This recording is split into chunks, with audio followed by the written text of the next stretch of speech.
Hello students, I welcome you all to the fourth session of chemistry on the topic synthetic fibers and plastics.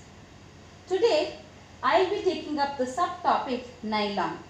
So before I get into the topic, let us revise what we have learned in the previous session. In the previous session we have learned about the first synthetic fiber discovered, which is called as rayon. It was discovered somewhere at the end of 19th century, isn't it? And it is called as artificial silk. Why was it called as artificial silk?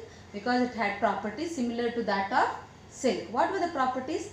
Elasticity, isn't it? And the texture, everything was similar to that of silk, which is very costly and cannot be afforded by a common man. Whereas rayon is a synthetic fiber which is less costly, affordable, and still looks like a silk. It can be easily woven into a fabric just like silk. So all these being the characteristics, and also one more characteristics to be added is it can be dyed into a variety of colors. That is, you can color the rayon fabric into different colors or different shades of colors. Okay, these were the characteristics. One more question which we had discussed about is that rayon is called as a semi-synthetic fiber. Why?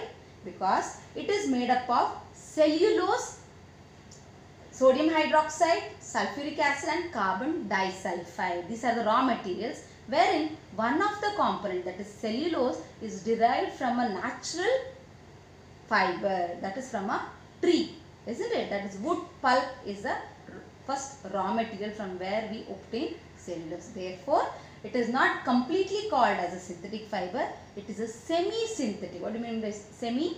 Half synthetic. Semi-synthetic fiber. What else did we learn about rayon? We learned that rayon has many applications. What are the uses of rayon? Rayon is used in clothing like saris, silk shirts, etc. and also in making tire cords.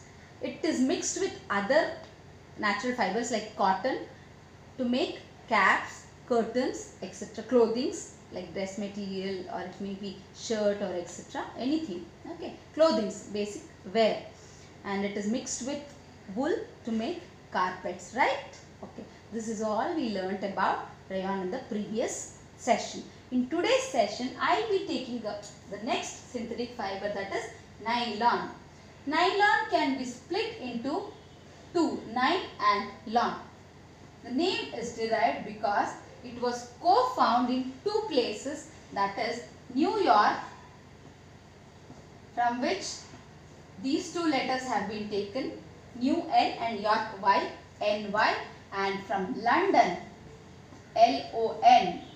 The second part of the nylon is derived from London, that is, London, where it was co-found. So New York and the London are the two places where it was co-found, therefore it is called as, fiber is named as nylon.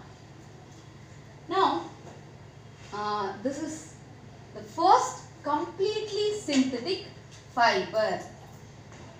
So why it is called as a first completely synthetic fiber? Unlike rayon, we don't use any natural fiber, okay, or natural source. We do not take any component or any raw material from nature here. So nylon is prepared using coal, air and water.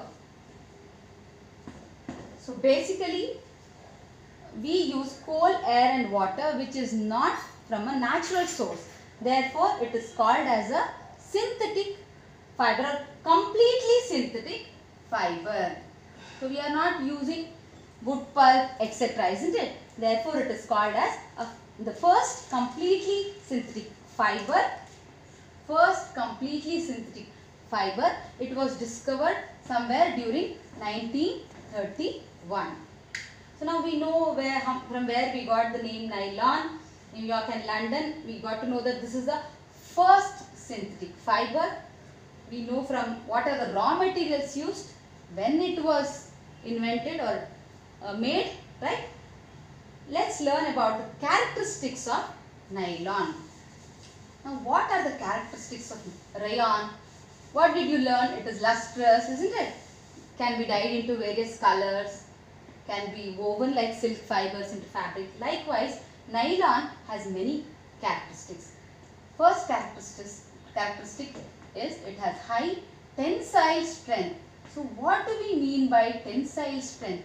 Tensile strength is the ability or the strength required to hold the tension, that is weight. Okay. So, nylon thread can bear more weight. It is said to be stronger than that of steel wire. Just imagine a steel wire. Nylon is more stronger than a steel wire. It cannot be broken with your hand. Okay. So, it is very, very strong. So, you can say that it has high tensile strength. So, in other words, we can say that it is very simple words. We can say that it is very strong. What is the other characteristics? It is elastic. What do we mean by elastic? Elastic means it on applying pressure on pulling from both the sides, the length can be extended, but on releasing it, it comes back to its original position, but does not break easily. It does not break easily and can be stretched. Okay.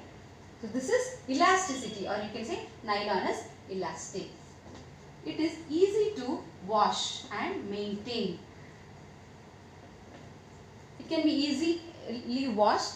Stain does not stay for a long time. Easily using some detergent, you can clean it, and it dries up quickly also. It does not absorb water, so it dries up quickly. In general, you can say that it is easy to maintain, right? Easy to use, easy to maintain it. You don't need to iron it, as it dries up quickly, and it can be obtained in different colors. It can be obtained in different colors, or it can be dyed into different colors. So, these are the characteristics of nylon.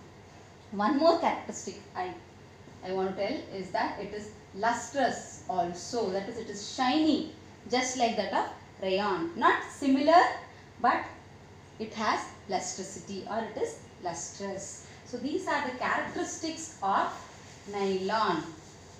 Now, let us understand about the application based on characteristics. See, all the uses are based on the characteristic property of a fiber, isn't it? What are the characteristic properties of the fiber? Based on that, if we study that, we can apply it, isn't it? Let's see the uses of nylon. So, nylon is used in making bristles of toothbrush. So, nylon is used in making bristles of toothbrush. You know, right? Toothbrush has bristles. Oh, that looks like plastic, but that is not made out of plastic. It is made out of nylon. Okay. What else? It is used in making ropes. Okay. It is used in making ropes. You have seen ropes used for drying clothes. That is made up of rayon. It is shiny. That is, you might have seen, you get it in different colors, green, orange, etc. So, ropes and socks, car seat belts. You know, car seat belts are also made up of rayon material. Sleeping bags. You know sleeping bags, right? Sleeping bags. Tents. Tents also are made using nylon. What else? You know, because it is very strong. You know, this property of nylon is that it has high tensile strength. So, it can be used to make ropes for especially rock climbing and parasailing. Since it has very high tensile strength, or it is very strong, it can bear the weight. It can be used to make ropes for rock climbing and parasailing, that is in parachutes. Okay. And parasailing. You know what is parasailing, isn't it? Parasailing. Okay, that is flying in the air using parachute. Okay, so these are the major uses of nylon. Other than this, for many other, there are many other applications, numerous applications. So these are those which you have to learn. Okay. So let's just go on very quickly about what we learned. We learned about nylon, which is derived from New York, which is co-found in New York and London. Therefore, the name nylon, right? It was discovered in 1931. This is the first completely synthetic fiber. It has the properties like high tensile strength, lustrous, elastic, easy to wash and maintain, does not crumble. So easily dries up, does not absorb water, etc. And the uses: bristles of toothbrush, ropes, socks, making carts, seat belts, sleeping bags, tents, etc. And because it is strong, it can be used for making ropes for rock climbing and parasailing. So this completes your fourth session. Thank you very much. Hope you have understood. If any doubts, you can ask me. Thank you.